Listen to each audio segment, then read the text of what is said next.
Welcome to the third episode of Wading Through AI. In this episode, Demetri and I discuss the all too common occurrence, it seems, of people having very different experiences when they sit down to use AI for seemingly the same sort of tasks. Maybe you are using AI to do something that it's supposed to be very good at, and you're prompting it the way people recommend, you're trying to follow all of the advice that you've heard, and it's just not getting the job done. You end up spending more time babysitting and cleaning up after the AI than you would have if you'd just done the work yourself. Or maybe you have the exact opposite experience. Maybe you found that it was really easy to get AI to do this particular part of your job, and it's been going great, and yet you go online and you hear all these people saying that they have tried to use it for that same sort of thing, and it didn't work at all, that it slopped, that the quality was low, etc., etc.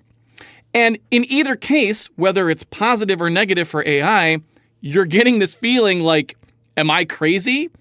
Is the world crazy? Like, am I just uniquely bad or good at whatever this thing is that I'm trying to do at AI, and everyone else has skill issues or has more skills than me or whatever, right?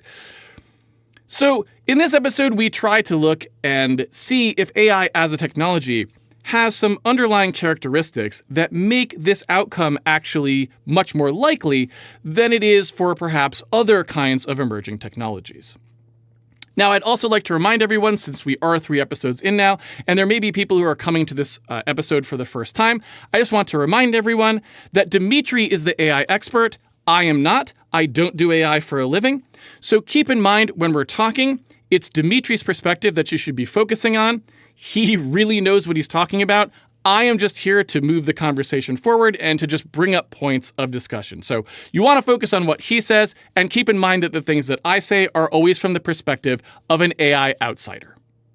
So Demetri, last time we actually talked about kind of how companies themselves are, posting things, how their PR department might be sort of doing very different things with the spin or the hype than their actual engineers. And then, when social media gets a hold of it, it kind of spirals out into something different. And you kind of gave us a breakdown of what are the ways you can kind of assess claims being made about AI. And this week you kind of want to talk about something that I feel like sort of related to that, but it's from a very different perspective. And this is how do we think about what we're hearing from different people with experience, using the AI, the other side of it, like no one necessarily with a particular thing to sell, not a company maybe selling AI, but people using it. And I think, when we talked about this briefly beforehand, you kind of brought up an interesting point, which was even for the same industry, even sometimes within the same industry, within the same almost use case, you can hear very different things from different people about whether AI is useful to them or not, whether they're being forced to use it at their job, whether they're not, and this kind of very different thing. And so how do we make sense of this kind of crazy, tons of wildly different claims coming from different people almost doing the same thing? Yeah, exactly. And so the way I think about this is many people I talk with in both the AI skepticism and AI optimism directions, at some point feel like, am I crazy or are the people around me crazy? So for the AI skeptic, yeah, they're thinking, I tried it. It barely works. I certainly would never ship it. I don't feel threatened by it. I don't feel compelled to use it. But I know someone who seems to be serious, who is using it a lot and saying that it's changing their productivity and they're going to, put programmers out of work or whatever, right? We talked a little bit about that part in the first episode. I don't mean that specific claim, but just that's one bit of crazy making for someone on the skeptic side. There are people, you may know fewer people like this, but I know many like this who are on the optimism side, who are saying, I don't understand my friends who don't see the potential here, right? If you're not on the AI train right now, you are crazy, right? You're going to be left behind. And they don't mean this in some of them mean it in a judgmental way, and I criticize that, right? But sure, many of them just mean it in they see this as obviously the future. They already see it, or they already feel like it's giving them a lot. Let me try to be precise. They feel like it's giving them a lot, and they feel like their friends who are not adopting it, And not just in programming, in art, in marketing, in finance. Like I hear this from people who are, just like doing Excel driven by AI all the time now, right? So this is not related. This is not only related to programmers. There's this feeling of why are those people so crazy that they're not adopting this obviously transformative thing, right? Yeah, and I mean, I think I can maybe give us a slight anecdote here to that would encapsulate this. I myself am I consider myself more uninterested in AI than I am skeptical about it, if that makes sense, right? Because so I think I'm not an AI skeptic in that sense. But what I would point out is like, let's suppose that I was, right? Let's suppose that I was someone who's like, this is just a bunch of hoopla. This isn't going anywhere. So recently, I posted on Twitter a thing where I said, X, I posted a thing where I said, hey, back in high school, a friend of mine read this book, and he said there was this quote in it, and it always stuck with me. It was, give them an inch, they'll take a mile. Take away their inch, and all they want is their inch back. And I'm quite certain, like, I didn't make this up. I wish I had. It's an amazing saying. So believe me, if I could take credit for this, I would. I didn't. It was from a book that my friend read. He didn't make it up either. And I was just like, does anyone know? Like, has anyone read this book? And I actually got replies to this, 4 separate replies among all the replies from people who had asked AI, and they each asked different AIs, and they each told me that it was from a different book, and it's from none of those books. The AI just made it up, right? It just said, right? So, I also would just point out, like, I feel like it's pretty easy to understand why somebody who is skeptical about this technology would have it, like, that's their first exposure to it, right? And they're like, this sucks. How can I possibly use this thing that just makes stuff up? Like, what am I going to use it for? So I do think there's, like, I can understand where this confusion would come from even right off the bat. Does that make sense, what I'm saying? Like, absolutely. Yeah. And that connects to what I think we can dive into in a few different related directions, which is compared to past technologies, the experience of AI is extremely uneven. And I'll contrast that with, for example, the experience of the transition to wireless internet, right? The experience we had was all I would say, quite similar, right? That we had wired internet and we had to plug in. And then at some point we got wireless routers and we didn't have to plug in. And everyone had basically the same experience, which was, oh, wow, now I don't have to be at my desk. I can carry my laptop around, or I can get it later when we had smartphones, I could get it on my phone, right? And so everyone had, no one was confused about what the Wi-Fi was doing, and everyone had a very similar experience of the Wi-Fi. So as Wi-Fi was rolling out, I think it was not socially disruptive, right? I mean, it made a big change. Everybody liked it, but nobody was confused about, hey, why are we using Wi-Fi? What's the point? I would also say that while Wi-Fi is similar to AI at this point, Wi-Fi, especially early Wi-Fi, didn't work very well. That's true of early Wi-Fi. But the way in which it doesn't work well is pretty intuitive to people, meaning like they kind of understand, like probably because they had familiarity with like radio and television, they understand this concept of like there's a signal and like my distance to the signal and the things in between me and the signal and its strength and stuff. That's like all fairly intuitive. Whereas, I don't know, would it be fair to say that AI doesn't really have that property? People don't have anything to compare it to where they're like, I understand why it's not working well here or why it is, right? Yes, and also, unlike AI, Wi-Fi mostly, the failures were, as you say, analogous to failures with radio, which was, okay, it's not connecting because it's not close enough or there's something in the way, right? You already have this concept of it's not connecting. Yes. It's slow because the signal it's connecting, but the signal is not very strong. That was something that you could understand. It wasn't anything that, first of all, it wasn't anything that you did as such, right? It wasn't that you were failing to give the right input. Contrary to the, remember the anecdote about Steve Jobs telling people that they were holding the iPhone wrong. Yeah, that's true. They're like, you got to hold the case differently. Yeah. Right. Yeah. But right. It wasn't that you didn't say the magic words and that's why you got a bad result. And also the bad result was, in a way, a boring bad result, and not a bad result like, imagine the Wi-Fi, like if the connection was bad, it just filled in the bytes with fake bytes, and you got like a made up web page, right? You asked for a web page, right. and exactly. And because it couldn't get the data quickly enough, it just hallucinated a web page for you, right? There also, I mean, while we're piling things on, I would also say, like, there was also no incentive to dislike it. Like, nobody was being told they were going to lose their job because of Wi-Fi, right? Even if they were, like, even if the mobile internet was actually going to displace some jobs, that wasn't a thing. So no one really had any vested interest in it failing either. Like, you weren't motivated to criticize it when it failed. You're just like, oh yeah, the Wi-Fi doesn't work very well here, and off you go, right? Yeah. So unlike Wi-Fi, AI is an extremely uneven experience, basically across the entire spectrum, right? You can be someone who's never used AI, and two people who've never used AI can go and use it and have very different experiences. Two people who have been doing it for 20 years, like I have, we can go and use it and still have very different experiences and very different opinions of those experiences. Okay. Similarly, even if you're not using it, if you are, I'll say, subjected to it in the marketplace, right? Right. That you hear things from, some corporations are telling their people, you can't use AI. It's forbidden, especially not on anything with sensitive data or whatever, right? At one end, you're being told you can't use it. We don't trust it. It's legally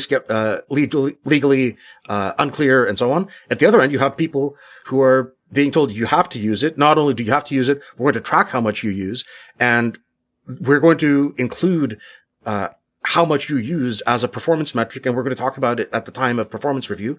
And I just want to mention for a moment, if you are not adjacent to the really quickly moving AI businesses right now, I know this sounds like comedy, like this sounds like something out of Kafka to many people, but I promise you this is happening, right? That many people really are being tracked on their token usage and being told, you have to be AI first. Why did you do this manually when AI could have done it? Why are you not spending enough on AI and enough? Some people, there's like a power law of what is considered enough, right? In some places, enough is like, you have to be using AI at least once a week, or you have to do a PR that's tagged with, I used AI at least once a month, right? Which and is then pretty minimal. Like, right. Yeah. So you have to at least try it, right? That's one level. And then another level is you have to spend at least, we're getting you a Claude Max plan. So you need to be using roughly $200 a month of Claude tokens. And then others are like, you need to be spending $5,000, $10,000 a month. And I sent you that link with the CEO of NVIDIA, who was saying, actually, you need to be spending at least. So let's connect this back to the hype just for a moment, because it's right. Yeah. Even with experience here, it's comical. He was saying that if you are not spending at least $250,000 a year per engineer on AI, he would be deeply concerned. So let's just look. To be fair, like I'll just let me put a slight caveat on that. It's probably more accurate. I mean, at this point, Jensen Huang has been kind of saying some what I would consider fairly unhinged things that seem obviously, like, objectively divorced from reality, like the GitHub stars thing, like that. There were some really questionable things. So who knows? But I will point out one thing, which is he did say $500,000 a year engineer. So it might be more appropriate to call it 50% of your salary. Meaning, if you were someone who was getting paid $50,000 a year, he might not expect it to be $250,000, right? So, yes, so let's say 50% of your salary might be a fairer way to represent this thing. Still possibly way out ahead of where your token usage should be optimally. But I'm just, would that be fair? Just a fair clarification there. Yes. So so good clarification, and 50% of salary actually is a better way to think about it. Anyway.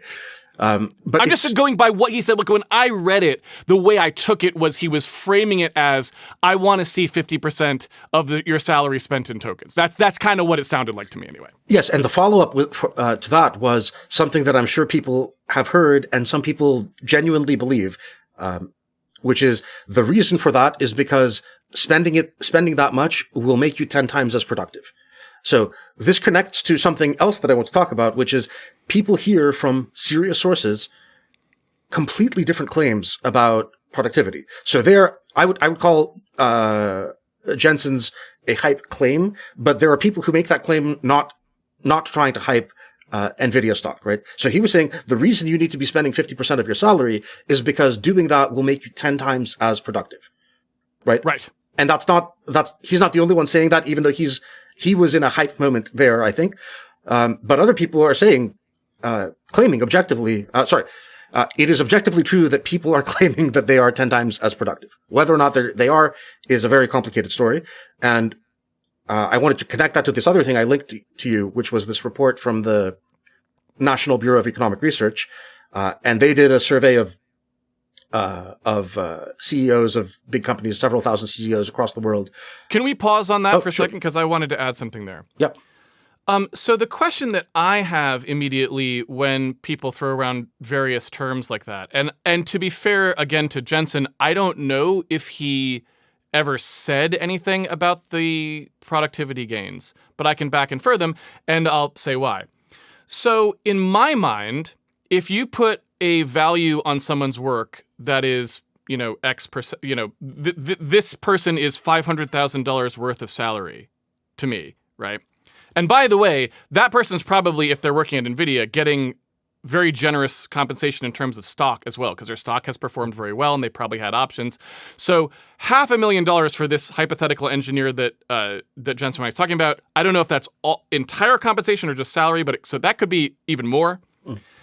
If you're saying that you think that they only need to be spending $250,000 worth of tokens, that means one of two things. Either you don't think the AI has the possibility to multiply their productivity to 10x, because if you did, you would say $5 million would be, right? Because if you thought you were going to get 10x productivity out of the person, then you would be willing to pay up to 10x their salary, presumably, or maybe we'd say 9x their salary, because to you that's the same cost for the work, right? I mean, is what I'm saying making sense?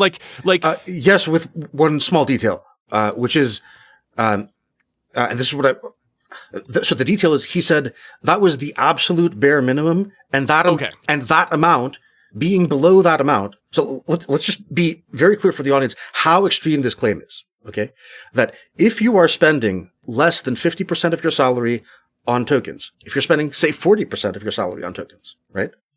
If you are someone who's spending only 40% of your salary on tokens, he would be deeply concerned. Okay, so that is not like it could be a little bit better.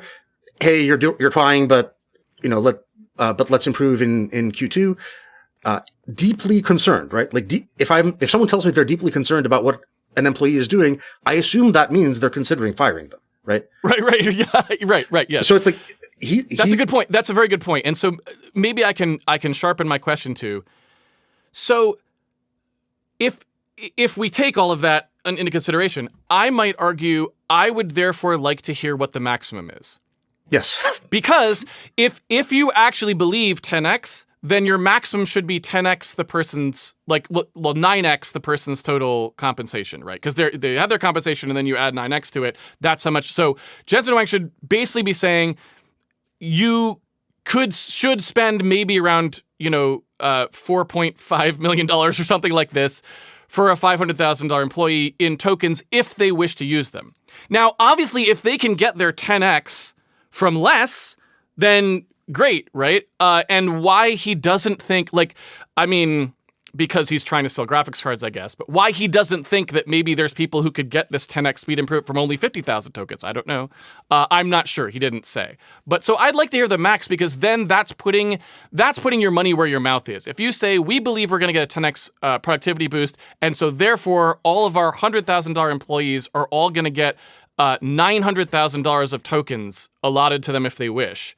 Now I start to believe you. Does this make sense what I'm saying? I'm not probably phrasing it that way. Yes, there are some subtleties that there are boring subtleties of how corporations think about ROI on salary that I'll tell you something compact, and we don't have to get into like corporate accounting stuff. But I can tell you for sure that at, say, Google, if someone is getting a $500K total compensation package, the corporation is modeling them as producing at least $2 to $3 million a year in revenue. And so the reason for that is on top of the total compensation, usually there's a so-called overhead factor, which usually roughly doubles it, right? So like from 500K, they're thinking of overhead as like all the infrastructure this person is using, and they need an office, they need benefits, whatever, right? So the overhead takes the total cost to like $1 million from 500K, and they're looking for like a 2 to 3x return on what they put into the employee. So this gets very boring very quickly. Okay. But there is some subtlety there in that, they're already assuming that the 500K engineer is producing, let's say, $2 million in value, per year. So now, hypothetically, if you believe the 10x claim, then they should be producing $20 million a year in value. And so, per your observation, logically, it seems like they should be willing to pay 5 to 10 million in token costs to get that extra 20 million, right? At similar ROI to the ROI that they currently consider good. I know this is boring accounting stuff. I'm sorry, but this is how they. No, but that's the nature of my question, right? My question was basically like, so I feel like if someone in a leadership position wanted to make the claim of 10x, that should be their policy. And if it's not their policy, I suppose I would start to question whether they really believed what they were saying to me. Well, it was either OpenAI or Anthropic who, a couple of weeks ago, last week, I can't remember, that it's a blur, where they said they had an engineer who spent $200K in a day. Yeah. And to me, that's logically consistent. Like, so if that team is saying, look, and I mean, it's Anthropic, so I'm sure they would. If they're saying you can 10x your productivity, that's what I want to see. Like, I want to see you spending that kind of money, because otherwise I don't know if I really believe you. It sounds like you're just, it's a little bit smoke and mirrors. So I feel like that's a logically consistent position.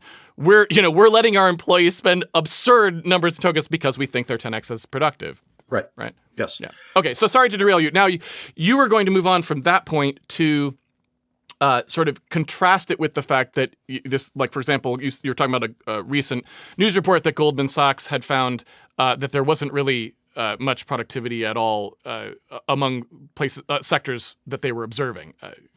I'll let you fill in the rest. I did read up on this, so I have some things to say as well, but take it from here. So there was this report from Goldman Sachs, and that was cross-linked to a much more detailed report from the National Bureau of Economic Research, and they surveyed, I think, 5,000 or 6,000 CEOs about their internal metrics on productivity and AI adoption, and their summary conclusion, you can go read it yourself, it's free online, was that in 2025 the productivity impact was basically zero.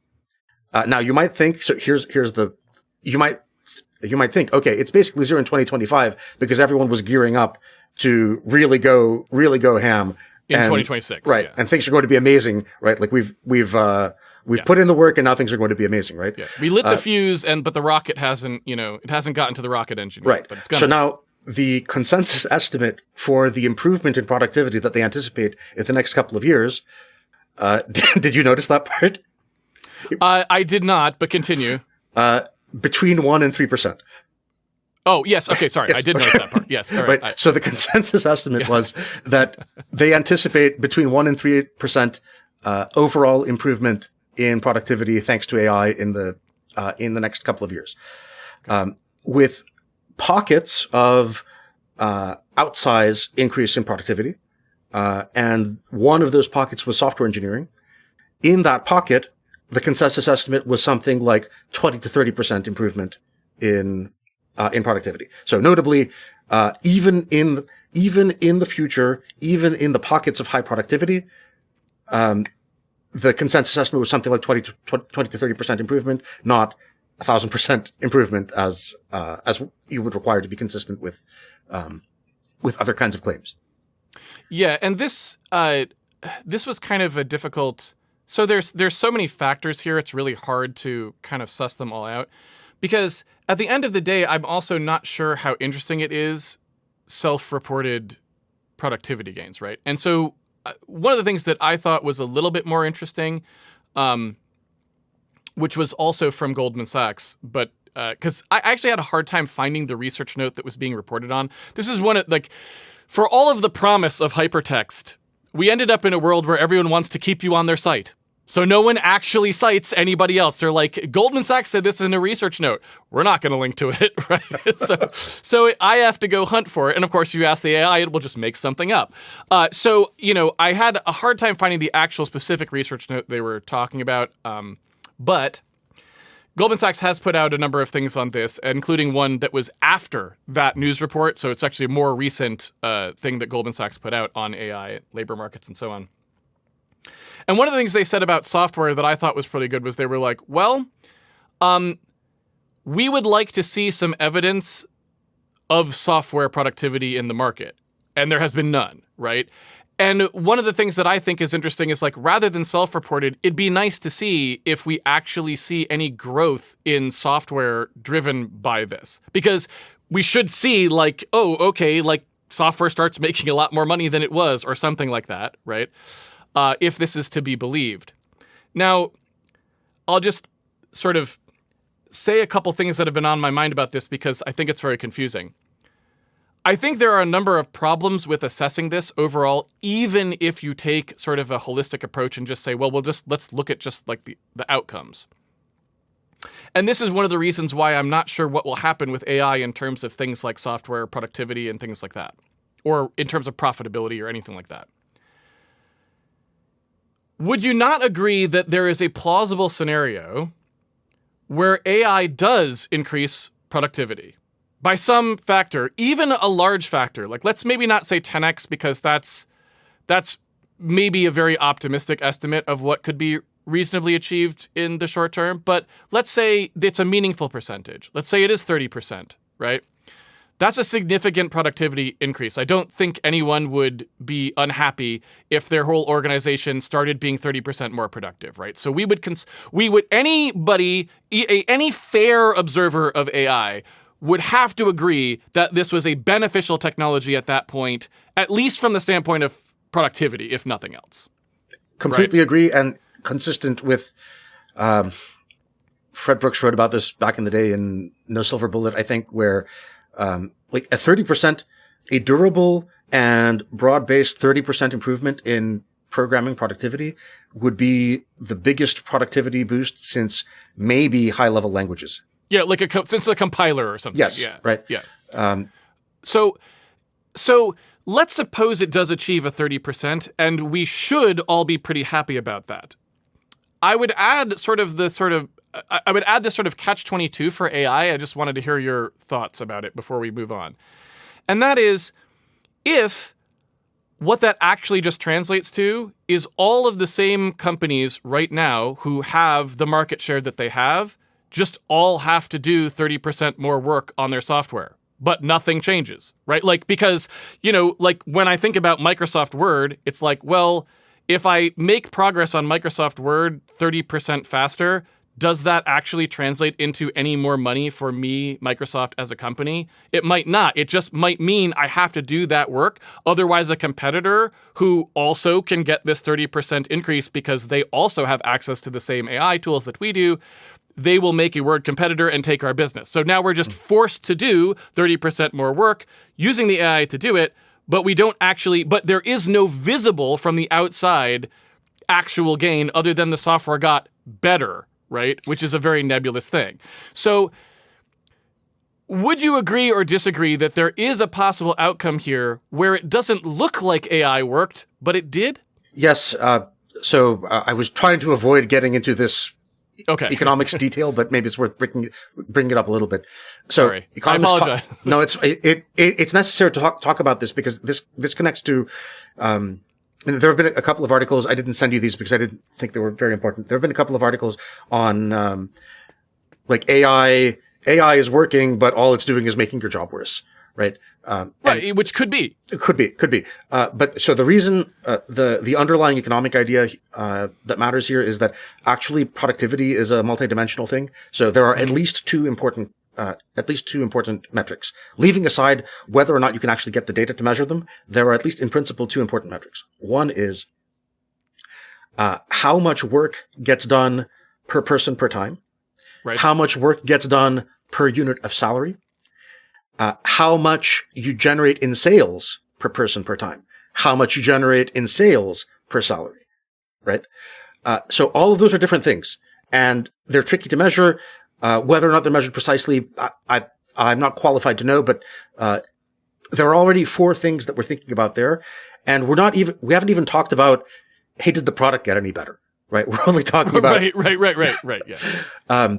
We're only talking about the most lowest level of, I made a thing and I sold it and I got some dollars. Right?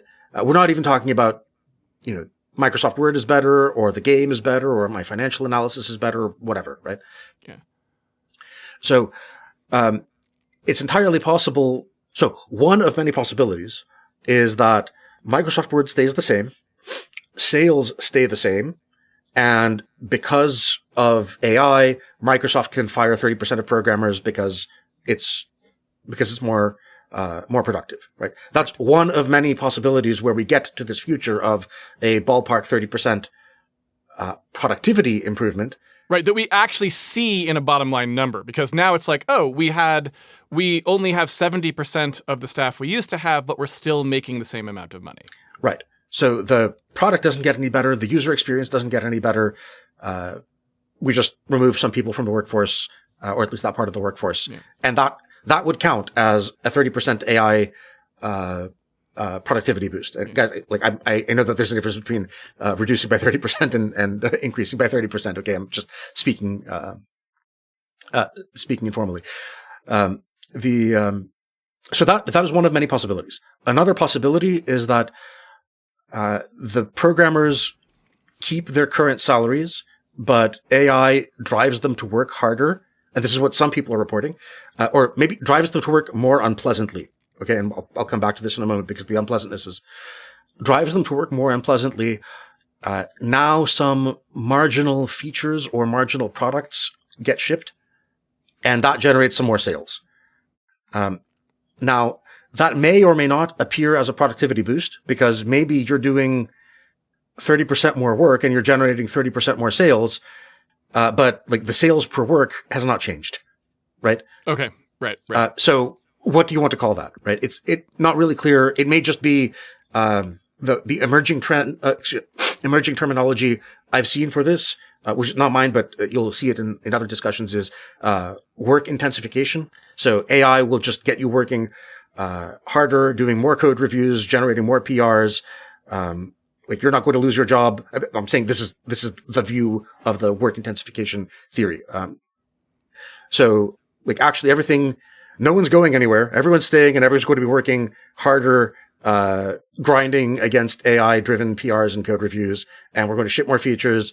And that's one of the possibilities that is in play. And certainly, I can't reject that as maybe where we end up. Well, and just to be very clear on what I'm talking about, so let's consider the following hypothetical. Suppose that we are in a situation, let's take a market like Uber and Lyft, let's say, and we look at the market for ride sharing. Like, this is just ride sharing apps or whatever you want to call those. Just that part. Suppose we were at a point where there was no more money to be made with ride sharing. Like, it's reached saturation. So pretty much we know how much people can spend on this every year, barring any kind of other external factors that occur.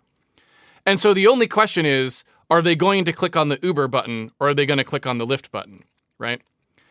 In that scenario, that's kind of what I'm mentally imagining. Like, in a market where that could end up in a situation like that, now it's like, well, we look at that market and we see the total gross revenue for ride sharing across all players is X dollars, X billions of dollars. And we look next year and it's still roughly that. Like, it went up by inflation or something, right? And or per capita, it's roughly the same. And we just look across several years and it just doesn't change. In my mind, what I'm kind of saying is, I could imagine a scenario where AI actually did increase the productivity of Uber and Lyft's programmers, but it doesn't matter because they're just fighting with each other. So no amount of making their app any better, there's no more money to access, right? And across a lot of these software tranches, it kind of feels a little bit that way. It doesn't feel like there's a tremendous amount of growth potential in some of these completely captured markets where it just feels more like rent. And so to make a crude analogy, it's sort of like the city's landlords all now kind of have to provide a stove in every apartment, whereas perhaps maybe they previously didn't. The stove is providing a bunch of value, but it doesn't matter, right? Like they can't, it doesn't, you know what I mean? It's just something now they have to do. And having their workers use AI becomes something you have to do, but you don't actually get to charge any more rent for it because it's just standard now. Does this make any sense? Yes. And maybe let me connect that to this thing that we've talked about, not in recorded conversations, about like how big could this AI thing get? And one of the reasons I am not a maximalist who thinks it's going to take over everything is your Uber and Lyft example is perfect, actually, because the way I think of it is that... That's why I'm belaboring it, is because it kind of feels like the market we're in almost. So there are physical and social constraints on finding new opportunities, right? So even if AI, even in the maximalist intelligence case, that it's the most intelligent thing you could possibly ever have, there are just physical and social limits on discovering new opportunities. So, if you had a team of, whatever, like 5,000 Terrence Tao level intellects working for Uber, how much more revenue could they generate within Uber's business? I think probably the most productive thing those people could do would be say, we're spinning off, doing something entirely unrelated to Uber. Yes. Right. And that's where we're going to make our money. Right. So there are limits on what can be done in the market, both physical and social limits. And that's why I think that embedded in any of the like AI takeover scenarios, embedded in there is an assumption that there is an unlimited supply of unboundedly large opportunities that we're not yet tapping. Okay. No, I mean, maybe they're right. And maybe we haven't gotten there because we don't have super intelligence yet. Look, it's theoretically possible, but I think it's worth calling out that I think all of the takeover scenarios are embedding that assumption that there's this huge, you have to believe that's true. Yeah. Huge set of opportunities that we're just not touching at all because we're not smart enough or we don't have enough smart people. Maybe we have smart enough people, but not enough smart enough people. Right. Okay. So with my giant caveat aside that I was just adding there, which is, basically just trying to help the pro AI side say like, hey, look, that just because you don't see anything doesn't necessarily mean it didn't happen because it depends what you're measuring. Let's get back to the Goldman Sachs report because that's what or Goldman Sachs, sorry. Or is it Sachs or Sachs? I have no idea how to pronounce it now. Is it Goldman Sachs? Sachs, as far as I know. Sachs, okay. So let's get back to that report. So this was self-reported, though. So it's just basically, it's sort of just people making estimates, right? So one of the problems I have with stuff like that is, like, who cares? Like, how do they, like, what are they measuring, right? And I'm not sure because there wasn't a lot of concrete data about that. Yes. So I completely agree. I am, for various reasons, skeptical about these kinds of economic productivity estimates because I'm skeptical because I have been asked to help in some cases in what's so-called, this is technical jargon, so-called attribution modeling. So, just to give a very simple example, let's say you're running an advertising campaign. This applies anywhere in a business, but let's just say you're running an advertising campaign and you put $1 million into making an amazing website and mobile app, and you put $1 million into a Super Bowl ad, and you put $1 million into, like Google ads, another $1 million on TikTok ads. And now someone, sees your Super Bowl ad and then searches on TikTok and follows a link from the TikTok to your mobile app, and through your mobile app gets to your website and gives you some money, right? Yeah. Which advertising action was responsible for the revenue that you, and so there are so-called, causal models and statistics where you can, try to statistically suss out which one of these things was contributing how much to that end result. Right. Because it's a very difficult problem because, even if you give someone a code like, hey, go to this web address, and it's different depending on which ad you saw, you don't know if them having seen a prior ad and not taking an action may have been important, and then they wouldn't have taken action on the second ad if they hadn't seen it. So it's more complicated than it sounds. In fact, it is known that matters. If you talk to anybody in the quantitative advertising business, it is known that matters. These are called multiple exposure effects or priming effects. So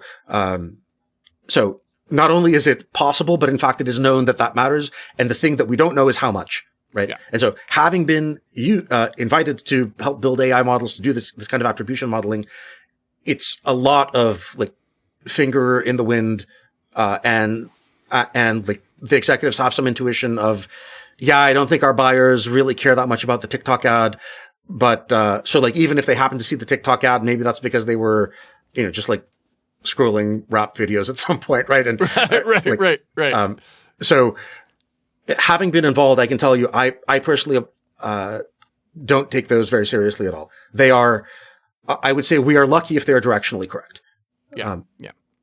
So with that in mind, I do actually, often try to think about concrete ways that we could try to measure, at least very locally, the productivity impact of AI. And here's a case where I think, this unevenness of experience comes back, which is there are cases, there are specific tasks that you can definitely do at least 10 times as quickly using AI. Now, let me give you a concrete example. A concrete example is, I'll give you an example in programming and an example in marketing, because I just want to make it clear that this is not specific to one thing. Yes. Yeah. So in programming, you have probably at some point had to write, or at least someone has had to write, bindings for some library in some other language. So it's written in C, but you want to use it in Python, or whatever, right? Written in Java, and you want to use it in, I don't know who uses Java bindings anyway, Clojure, right? Sure. Sure. So what that means is that you have to look through this big long list of things and then do something quite mechanical to source code, right? So you have to read through source code, say, what's the signature? What module does this belong in? Whatever, right? And it's a known mechanical process. Like you could write a binary, like you could write a thing that actually does the parsing and outputs the binding. So it's not, there's no ambiguity is probably the right way to say it. Right, exactly. Yeah. The current high-end models do that more or less successfully right now. Like you can just go hand it a library and say, generate me a set of Python bindings or Lua bindings or whatever.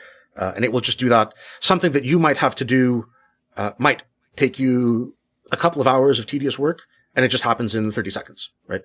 So that is a real task that has some value and is at least 10 times as productive. Okay.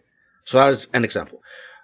In marketing, a similar level of task might be that you have like a customized sales page for each client. So like you're trying to sell to Oracle and you're trying to sell to IBM and you're trying to sell whatever. And then you have a customized sales page for each one to sell, like you have a bunch of leads and you say, can you go take a look at this website and, contact our sales team, and you make a customized experience for each one, or a customized pitch deck or whatever. Right?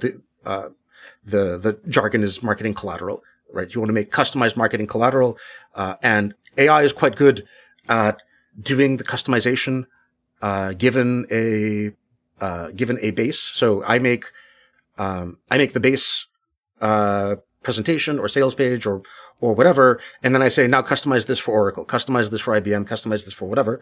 Right. And these are low stakes, kind of activities. This is something that you might just give to a junior marketing associate. 'Cause you're going to review it anyway. And it's basically just saying, look, take what you know of Oracle, and it's sort of a glorified mail merge. Instead of just replacing the name IBM with Oracle, try to actually have the rest of the verbiage and the order of things and whatever line up with what you think they care about, as opposed to what IBM cared about or whoever else. Yeah, and like bring in their logos so that they really feel like, that you care about them, right? You really love them. This isn't just about money.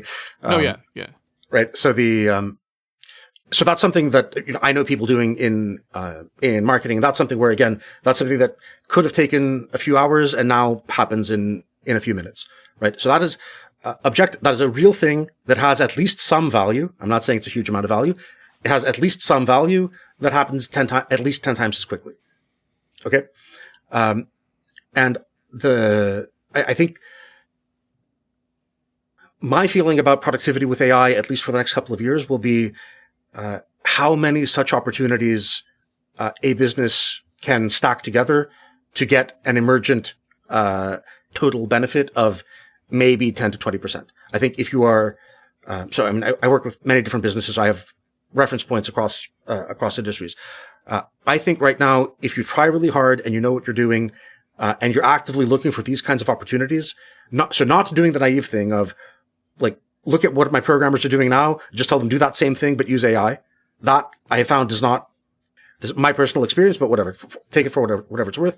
That does not seem to yield any productivity improvements. But if you teach people, here are the ways to find things that can be carved off and done productively and reliably with AI. I think you can maybe, if you do it well and you're serious, you can get to maybe 20% improvement. But that takes a lot of like stacking together these kinds of tasks so that you can do, so that like you spend less time doing that and more time doing like engine optimization or something like that, right? Here's a question for you, just based on what you're saying there. Does that kind of imply that you maybe think the current approach of, well, I just need everybody in my company to be using a lot of tokens, and that's how we're going to make this AI be productive for us, that maybe that is not the smartest approach, and that a smarter approach might be, let's try to identify some AI experts, like whether that's new hires, like we're hiring people who do a lot of AI work, whatever. Let's try and have specific people who are working pretty hard with AI in our company. And what they're going to do is they're going to go around and try to identify and work with people in the various departments to figure out which things look like the ones you just talked about. Meaning, which are the things that they are doing day to day that actually do work really well with AI. And we don't necessarily want them to find it because, if you're not, I have a feeling if you're not like pretty well versed in AI, it might be hard for you to guess and furthermore, hard for you to necessarily set up the AI is to do those things correctly too. You may think that the AI is bad at it, but it's really just because you weren't sure about how, it's going to go. So is there perhaps like a more productive approach here that's about identifying those pockets? Is that sort of what you're saying? I mean, the approach I just outlined might not be the best one, but the idea of we're going to try and find the pockets. Yes. So let me tell you a non-programmer profession that I think will I know people who are doing this, and I think there's real productivity being unlocked there, which is UX people, specifically people who work on workflow and ergonomics. So this is generally like on the enterprise side and not on the consumer UX side. But these are people who are trying to figure out, for example, I'm an investment bank. I have 1,000 financial analysts. They're all doing research every day. And when I say research, I don't mean the scare quotes to mean that they're not doing research. I mean that what that means is not clear, right? It's a variety of activities. So what do? They hire UX consultants who go and study what are you people doing, right? And ergonomics people, right. UX and ergonomics are sort of blending together in the digital world anyway, right? So they study what your team is doing and they say, hey, look, in our usability and UX study, we find that you're spending 20% of your time doing this thing. And actually this thing, you hate it and nobody wants to do it. And, we could just get AI to do it, or we could, these are people who 10 years ago were doing like automation consulting, right? Maybe we could do, maybe we can write this with a, Python script or something. Right. So that I think is a real and concrete path to getting, meaningful, measurable productivity improvement. There aren't that many people doing it, and also that's not a $1 trillion valuation kind of story, right?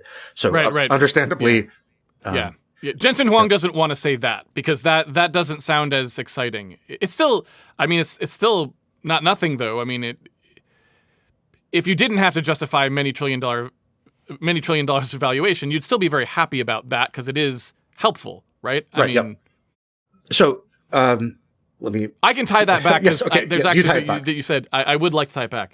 So, if I may, this also kind of gets back to where we started, which is to say that given that, like, let's suppose the model where there are some ways to get a 10x boost, but it's not your overall productivity that's going to get a 10x boost. It's certain specific tasks that you're doing, and we could 10x them, so we might as well. Because, it's just hours that you saved, and, either you use those to something else productive, or you just use them to go home and go to sleep. I don't know. If that's the case, that would also perhaps, like, to tie it back to the initial opening, it's easy to understand why you may hear very different things from very different people. if somebody happens to try AI and the thing that they happen to try first is something that hits one of those nice pockets, that will leave a very good first impression. If instead they happen to try something like the ridiculous thing that happened to me on Twitter, where 4 different AIs produced 4 different completely erroneous results for a very simple thing that you're asking, then it will leave a very bad taste in your mouth. And it's not because the AI was or wasn't, capable of a 10x productivity. It's that it's a space with concentrated pockets of productivity and then sort of a void in between, or perhaps even negative productivity in between, because you're spending money on tokens, you're spending your time interacting with the AI and getting bad results. So where that your dart landed in that sort of modeled landscape, even when you're factoring out whether you're an optimist or a pessimist, just a neutral person coming into it, they could have very different things that they'd say afterwards. Does that seem? Yes. So there's, going back to this theme of unevenness of experience. So there's the pocket of what you're trying to do. There's also your familiarity with getting these things to do things well. And this connects to the discussion we had about the Anthropic C compiler, that just telling it, hey, make me a C compiler, I know that will produce a good result. I just guarantee you off the bat. And I can give you, having used these things a lot, I can tell you practices that get you closer to a good result. But there are things that a naive person would not, or not naive, just someone, an inexperienced person would not know to do, right? So there's the unevenness in what you're trying to do. There's the unevenness in knowing how to get these things to work. And so some of that is just a learning curve, right? And that's why I encourage, particularly young people, even if you are skeptical, even if you don't especially like where the AI market is moving, I would encourage you to at least become literate in using these tools, so that you can at least say, okay, this particular thing, the bindings generator or whatever, or the pitch deck customizer, that we can safely use AI and we can get a result that makes sense, right? I encourage people at least to be familiar enough with the tools that they can spot those kinds of pockets and understand. And if for no other reason, so that they can say other things are not in the pocket, right? So they can say, okay, fine, like this is a nice pocket activity, but whatever, optimizing the ray tracer or whatever is not nice pocket activity, right? And you might say also, I mean, you kind of said this, but just to double down, also, like, you may need some skills to get it to do the thing in the pocket. Like yes. You said, like, it's like, yeah, maybe it can do the thing in this pocket, but it's not the straightforward English prompt you might think. You kind of have to do these other things or approach it this other way. And so if you don't build up those skills, then you're not even going to get the pockets. Like, yes. Except unless it's a pocket that AI does so well that just the naive English statement will produce the correct result. Yes. And let me add one more thing there, which seems like a small thing, but it's just a frequent source of confusion that I see, which is if you're not using the top end of the paid models, you are getting a misleading representation of what is possible. So, like Opus 4.6 extended, GPT 5.4, whatever the high thinking one is called. All the naming is, all of them, like Gemini, you could just go and click, I think Grok calls it expert mode or something. If you are new, especially if you are new, I strongly encourage trying to do your task with the top level of the paid models, because if not, you're adding additional frustration. I'm not saying this will eliminate frustration. You will still be frustrated. You will be less frustrated if you try the top end models. There really is an important difference. And I encourage, once you have familiarity there, then you can dial back to the cheaper models for efficiency. But if you're just trying to figure out, can AI do this at all, it really is important to try the most powerful models. Okay, because in your mind, it is likely that there will be things that those will do that the other model, that the lower end modes won't do. And so if you're trying to experiment, you will be misled in terms of what the AI could reasonably accomplish. Yes. And so just to reiterate, I'm not guaranteeing that it will work. I'm saying that you're making your life, if you don't already understand what they can do, you are adding confusion by not using the top end. So in other words, what you're suggesting is, when you are exploring, you kind of have to use the top end because that's the only way you'll really know what the landscape looks like. Once you kind of know if you can get the AI at its most expensive version to do something in a particular pocket, then you could try to see if you can get it to do it at a less expensive pocket, just purely to save cost. But you don't want to base your decision about whether it can or can't do it based on the lower one because it's just not representative, I guess. Yes, exactly. Okay. Most people start with the higher end and then figure out, okay, I can instead of using Opus, I can use Sonnet for this or whatever. The details don't matter.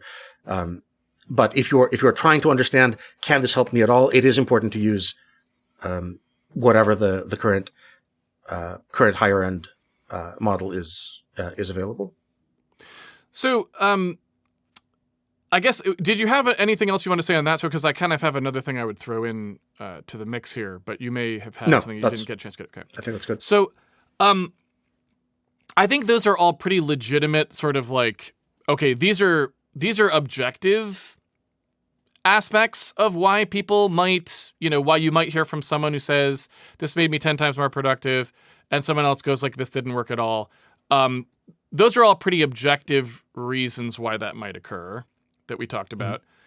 Let's talk about a subjective reason or subjective reasons why this might occur.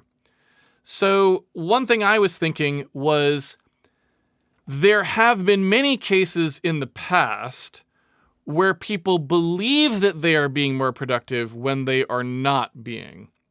And arguably, there's probably even situations where the inverse is true, meaning people who don't think something helped them be more productive, but actually they did, right? And so I guess, to what degree do you think some of what we're seeing is just people being, we're just seeing the difference in people in terms of what they believe is happening, but it actually bears no, someone thinks that they're not more productive because that's just what they thought, and maybe they were more productive, or someone thinks they're being way more productive and they're not, they just think that. How much of it is that? A substantial amount. If I had to guess, yeah, ballpark, like 25%. Okay. Maybe. So there's let me add one more psychological element there that maybe you consider implied, but I want to make explicit, which is that there is a Skinner box or loot box element to trying to do work with AI, which is like you go and type in the thing and you have this thing you're hoping for in your mind, right? Like I want whatever. And you click go and then you wait a few minutes and then you get something. And then like, was it good? Was it not? Wait, now I have to review it. And oh no, it wasn't, it was close, but we're going to get it this time, right? And then like update the prompt, type again, wait.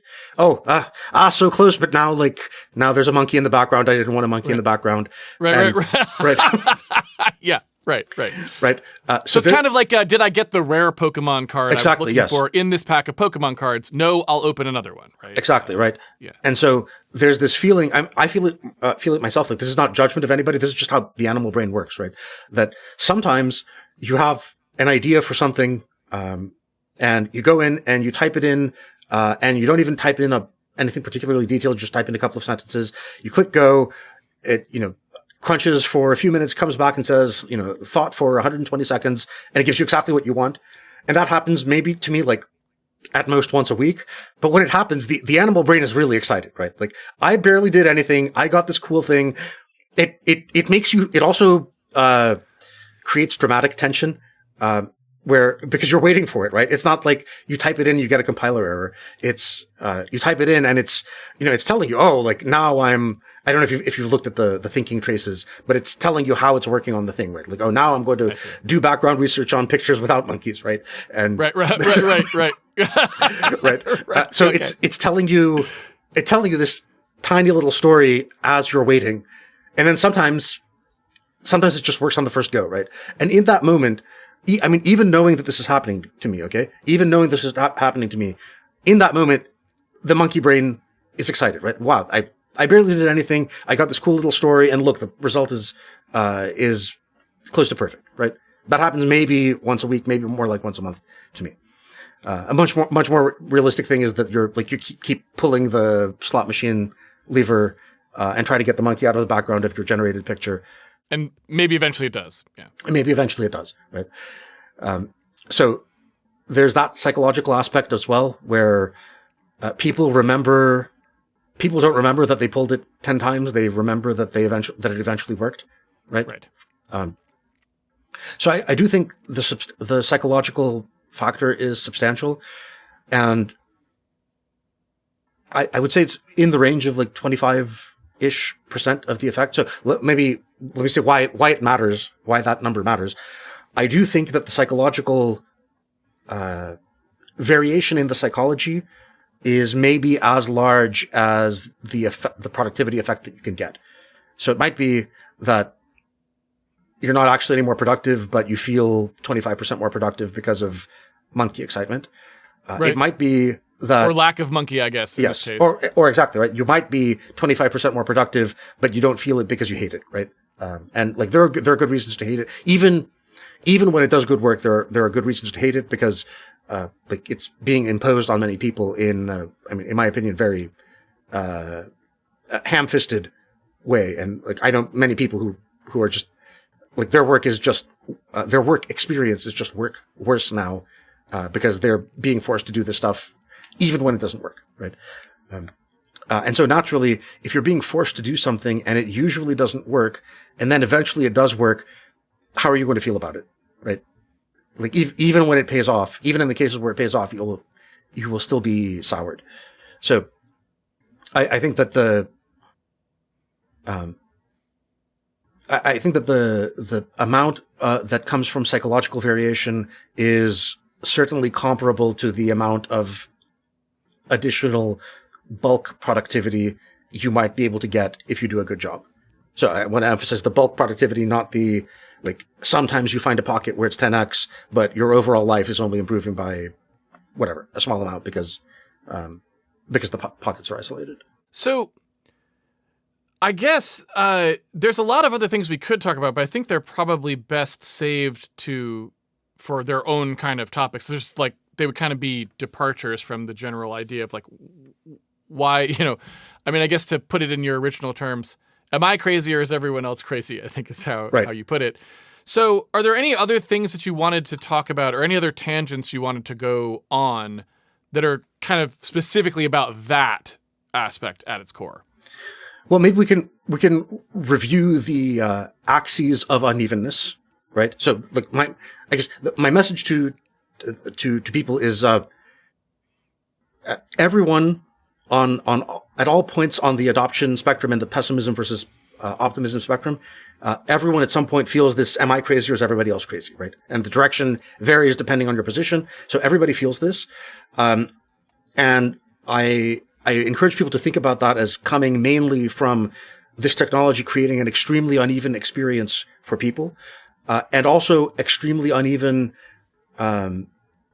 adoption patterns, right? So it's one thing if you are, an early career, let's say you're, 25-year-old AI engineer in downtown San Francisco, and you're, you grew up with all the foundational stuff. You came into the workplace right as ChatGPT was hitting.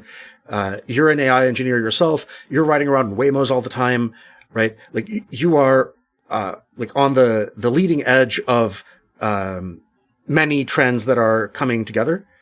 But you might also be, like a landscaper in, Virginia, and you have no particular connection to any of this stuff, right? And so that's a source of unevenness as well, is just where you are in the economy. Like how much have you been forced to think about this, as opposed to how much you want to think about this, right? Which is different. So really, I think there are some. There's unevenness in, as I mentioned, unevenness in knowing how to use these tools in a productive way. So I don't blame people at all if they go and try to use it and it's worthless, because really it's if you haven't taught yourself how to get good results out of it, it's very easy to get bad results. And then unevenness of applicability, right? Sometimes like it's really good for the bindings generator, it's really bad for creating the art style for your rendering engine, right? Right. It's really good at summarizing the headlines from the New York Times today. It's really bad at finding the quote that you mentioned, right? And there, like, even just a conventional search engine would be much better, right? It could at least tell you, a conventional search engine could at least tell you deterministically, not a single document in my index contains those words.